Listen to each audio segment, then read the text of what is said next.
Hello, कैसे हैं? देखिए 3 ज़िले आपके हो गए हैं। आपने देखा होगा आपने पौड़ी गढ़वाल, टिहरी गढ़वाल और बागेश्वर 3 ज़िलों की मैं चर्चा कर चुका हूँ आपके साथ। आपने वीडियोस देखी होंगी, आपको अच्छी भी लग रही हैं मुझे, क्योंकि रिस्पॉन्स आप लोगों का दिख रहा है। दूसरी बात, आप लोग अच्छे से पढ़िएगा। बस देखिए, जैसे कि मैंने कहा था आपको कि आपके प्रमुख प्रयाग या मैं कहूँ कि पंच प्रयाग वो चर्चा करते हैं। पेपर में यहाँ से एक सवाल बनता ही है आपका पटवारी, लेखपाल, आप यूके SSSC का एग्ज़ाम ले लें या लोअर PCS की भी मैं बात करता हूँ तो वहाँ से भी एक एग्ज़ाम आपको, एक पेपर एग्ज़ाम में एक सवाल यहाँ से आपको 100% देखने को मिलेगा। ठीक है, तो ये आप ध्यान रखिएगा। प्रमुख प्रयागों की मैं बात कर रहा हूँ क्योंकि बहुत सारे लोग ऐसे हैं जिन्हें ये पता ही नहीं चलता कि एक्चुअल में प्रयाग बन कैसे रहे हैं, प्रयाग होता क्या है, कि कौन कौन सा प्रयाग यहाँ देखने को मिलता है। इन सब चीज़ों को मैं यहाँ पे आपके साथ डिस्कस कर रहा हूँ। ठीक है, तो देखिएगा, आप ज़रा ध्यान से देखिएगा। प्रयाग आप लोगों ने कैसे सीखने हैं, कैसे बनाने हैं, मैं आप लोगों को आज बता रहा हूँ। देखिए, सबसे पहले आप समझिएगा, अभी कॉपी में नोट नहीं करना है कुछ भी। जब मैं कहूँगा जब कॉपी में आपने नोट करना है, अभी कुछ भी नोट नहीं करना है। देखिए, अगर आप चमोली ज़िला जब पढ़ेंगे, ठीक है, चमोली ज़िला जब पढ़ेंगे तो आप ऊपर माणा गांव पड़ता है, माणा के आसपास बद्रीनाथ पड़ता है। ठीक है, तो यही माणा से साइड में चल करके एक यहाँ हिमनद पड़ता है, जिसे मैं सतोपद हिमनद बोलता हूँ। ठीक है, क्या पड़ता है? सतोपद हिमनद। यही अलकापुरी से एक नदी निकलती है जिसका नाम है अलकनंदा, और ये अलकनंदा माणा को, बद्रीनाथ को होते हुए ऐसे आगे बढ़ती है। ठीक है, तो साहब ये यहाँ पे एक नदी आपको कॉमन देखने को मिलेगी, उस नदी का नाम है अलकनंदा। अलकनंदा कॉमन है, ये सभी प्रयागों से होके जाती है, और यहाँ पे इसकी जो सहायक नदियाँ हैं वो आकर के इसमें मिलती जाती है। तो शुरुआत हम लोग करेंगे अलकनंदा से। मैंने आपको बताया कहाँ से निकलती है, आपके चमोली ज़िले में एक सतोपद हिमनद है। माणा आपने सुना होगा, अंतिम गांव बद्रीनाथ आपका धाम है, आपके राज्य उत्तराखंड के 4 धामों में शामिल है, देश के 4 धामों में शामिल है। तो आपने सुना होगा बद्रीनाथ का नाम। माणा, यहीं से सतोपद हिमनद से एक नदी निकलती है, अलकनंदा निकलती है, और वो सबसे होती हुई यहाँ से सीधी आगे बहती जाती है, और इसकी सहायक नदियाँ इसमें मिलती है। कौन कौन सी होती है ध्यान से देखिएगा। ठीक है, आप लोग देखिएगा अभी, ये यहाँ से एक नदी आपकी कॉमन चलती जाएगी, एक नदी आपकी कॉमन चलती जाएगी जिसे मैं दिखा रहा हूँ, ये आपकी। ठीक है, ये नदी बिल्कुल कॉमन चलती जाएगी, और इस नदी का नाम है आपका अलकनंदा। अलकनंदा नदी का नाम है। कहाँ से निकलती है? सतोपद हिमनद से निकलती है। सतोपद हिमनद अलकापुरी, सतोपद शिखर अलकापुरी से, किस जिले में? चमोली में। ठीक, अलकनंदा की कुछ सहायक नदियाँ वही आकर के इसमें मिलती है। देखिए, पहली नदी है सरस्वती नदी, वो आकर के यहाँ मिलती है। दूसरी है पश्चिमी धौली गंगा, मैं लिखता जाऊँगा। पहली है सरस्वती, दूसरी है पश्चिमी धौली गंगा, इसके बाद यहाँ से आती है नंदाग्नि,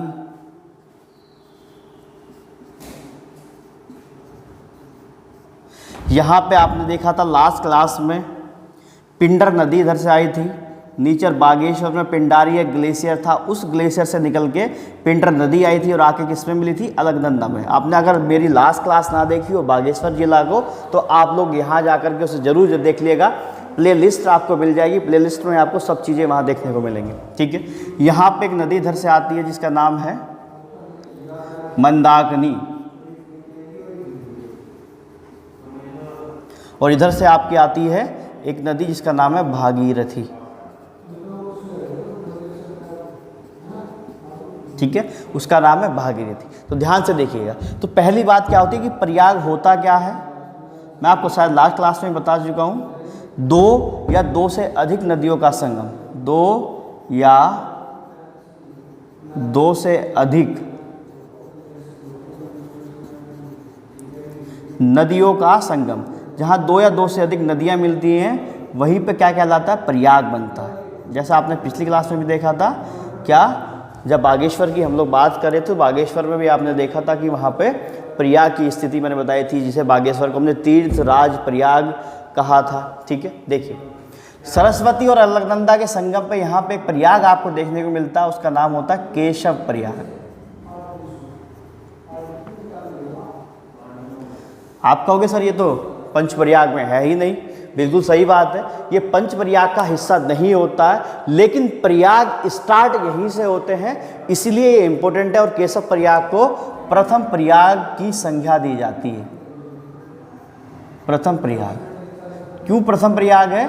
क्योंकि ये कहाँ से निकल रहा है, स्टार्टिंग यहीं से हो रही है अलकनंदा में। पहली इसकी सहायक नदी सरस्वती आकर के इसमें मिलती है और ये केशव प्रयाग बनता है। दूसरी आपकी पश्चिमी धौली गंगा है, जिसे विष्णु गंगा भी कहते हैं, इसका दूसरा नाम क्या है, विष्णु गंगा। ठीक, इसका दूसरा नाम विष्णु गंगा होता है और इसी के संगम पे जब ये अलकनंदा से मिलती है तो यहाँ पे बनता है विष्णु प्रयाग। देखिए टेंशन नहीं लेनी है किसी भी तरीके की, बस पढ़ते रहना है। प्रयाग आज अच्छे से सीख जाओगे, कोई समस्या आगे होगी नहीं। ठीक है, तो देखिए ये अलकनंदा यहाँ कॉमन रहेगी सब जगह। ये जो मैंने दिखाई है, जो नदी स्टार्टिंग में मैंने दिखाई दी, ये अलकनंदा है। अलकनंदा सब जगह कॉमन है, साथ में आकर के इसकी सहायक नदियाँ यहाँ पे मिल जाती है। नंदाग्नि, जब नंदाग्नि अलकनंदा में मिलती है तो यहाँ पे बनता है नंद प्रयाग। यहाँ पे आपको देखने को मिलेगा नंद प्रयाग। ठीक, पिंडर आपको मैं बागेश्वर जिले में भी मैंने बताया था कि पिंडर जब इस पे मिलती है तो ये बनता है कर्ण प्रयाग। और पिंडर को आप बता सकते हैं पिंडारी ग्लेशियर से निकलता है बागेश्वर से। पिंडारी ग्लेशियर या पिंडारी हिमनद जो किस में है, बागेश्वर में। ये भी आपने बता दिया। इसके बाद आप आगे बढ़े थे तो ये अलकनंदा ही जा रही है और ये मंदाकिनी जब आती है तो यहाँ पे एक प्रयाग बनता है जिसे मैं कहता हूँ रुद्र प्रयाग। और मंदाकिनी कहाँ से निकलती है, चोराबाड़ी ग्लेशियर से। चोराबाड़ी ग्लेशियर। ठीक, इसी मंदाकिनी के संगम पे आपको एक मंदिर देखने को मिलता है, वो मंदिर है आपका केदारनाथ का मंदिर। बहुत इंपॉर्टेंट मंदिर है केदारनाथ मंदिर। और यहाँ पे मैंने आपको बताया कि मिलता है आपको अलकनंदा के तट पे नीचे, यहाँ केशव प्रयाग के आसपास आपका बद्रीनाथ मंदिर, आप लिख सकते हैं बद्रीनाथ मंदिर। ये बद्रीनाथ आपको यहाँ देखने को मिलेगा। इसके अलावा जब भी अलकनंदा आगे बढ़ती है रुद्रप्रयाग के बाद और इसमें आकर के भागीरथी मिलती है तो यहाँ एक प्रयाग बनता है जिसे आप बोलते हो देवप्रयाग। ठीक, जिसे आप क्या बोलते हो, देवप्रयाग। और आगे जब बढ़ते तो यही आपकी अलकनंदा और भागीरथी मिलकर के क्या कहलाती है, गंगा कहलाती है। क्या कहलाती है, गंगा कहलाती है। जो जाकर के आगे उत्तराखंड से यूपी, यूपी से बिहार, बिहार से छोटा हिस्सा झारखंड और झारखंड के बाद पश्चिम बंगाल, पश्चिम बंगाल से दो धाराओं में बढ़ती है। एक धारा सीधी पश्चिम बंगाल को होती हुई कहाँ जाती है, आपकी बंगाल की खाड़ी में। दूसरी आपकी बांग्लादेश से होती हुई बंगाल की खाड़ी में जाती है। ठीक है, तो ये कहानी है। यहाँ बात करूँ भागीरथी, तो भागीरथी कहाँ से निकलती है, गंगोत्री से भागीरथी निकलती है, जो आपकी गोमुख। ठीक है, गंगोत्री हिमनद से, जो आपका उत्तराखंड का पहले नंबर का या फर्स्ट सबसे बड़ा ग्लेशियर है। ये आपका है गंगोत्री, और पिंडारी सेकंड नंबर पे आता है, सेकंड सबसे बड़ा ग्लेशियर। ठीक है, तो ये बातें आपने देखी हैं किसमें, प्रमुख प्रयागों में। तो आप एक बार फिर से ध्यान से देखना कि अलकनंदा सब में कॉमन रहेगी। कोई भी प्रयाग हो, केशव प्रयाग, विष्णु प्रयाग, नंद प्रयाग, कर्ण प्रयाग, रुद्र प्रयाग और देव प्रयाग, सभी में सेम रहेगी आपकी अलकनंदा। इसकी सहायक नदियाँ सरस्वती जब मिलती है अलकनंदा में तो केशव प्रयाग बनता है। अलकनंदा में जब पश्चिमी धौली गंगा या इसका दूसरा नाम विष्णु गंगा है, ये मिलती है तो विष्णु प्रयाग मिलता है। नंदाकिनी मिलती है अलकनंदा में तो नंद प्रयाग बनता है। और जब पिंडर मिलती है आपकी अलकनंदा में तो कर्ण प्रयाग बनता है। और मंदाकिनी मिलती है अलकनंदा में तो रुद्र प्रयाग बनता है। और आपका भागीरथी मिलती है अलकनंदा में तो देव प्रयाग बनता है। देखिए देव प्रयाग किस जिले में पड़ता है, ये टिहरी जिले में पड़ता है।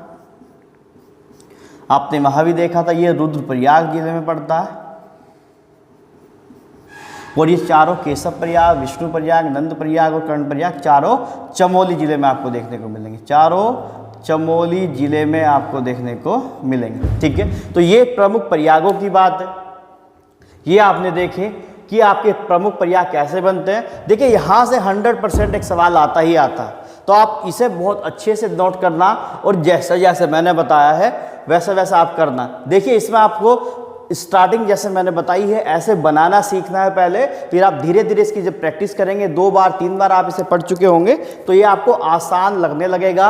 अभी आप डरना मत कि इतना बड़ा बड़ा सा लग रहा है, ऐसा कुछ नहीं है। जब आप धीरे धीरे से बनाना सीखते हैं तो ये हो जाएगा, ठीक है। तो आप लगातार बस बने रहिए हमारे साथ, चीज़ें आपको बेहतर से बेहतर मिलती जाएंगी, ठीक है। अगर आपको हमारा प्रयास अच्छा लग रहा है और लग रहा है कि हम लोग कुछ मेहनत कर रहे हैं, आप कुछ सीख पा रहे हैं, हम लोगों से आगे बढ़ पा रहे हैं, तो कृपया करके आप चीज़ों को साझा जरूर करिए, शेयर जरूर करिए और ज़्यादा से ज़्यादा जितना आप फैला सकते हैं, लोगों को बता सकते हैं अपने माध्यम से, आप बताइएगा कि हर किसी का फ़ायदा यहाँ से हो जाए। हर कोई जो वास्तव में पढ़ना चाहता है, जो दूर दराज के एरिया से हम लोगों के आता है, उत्तराखंड के, तो वो भी थोड़ा सा मेहनत यहाँ कर पाए, तो कुछ हम लोग उसे सिखा पाएँ, कुछ वो हमसे सीख पाए, कुछ हम आप लोगों से सीख पाएँ, तो ऐसा आप लोग करिएगा। अगर आपको प्रयास अच्छा लग रहा है तो आप कमेंट कर करके ज़रूर बताइएगा कि सर ऐसा है, इसमें कुछ हम लोग और चेंजेस ला सकते हैं क्या, या हम किस विषय पे और आगे बातें करें, किन किन चीज़ों को हम लोग पहले डिस्कस करें। तो ये सब बातें आप ज़रूर ध्यान से देखिएगा।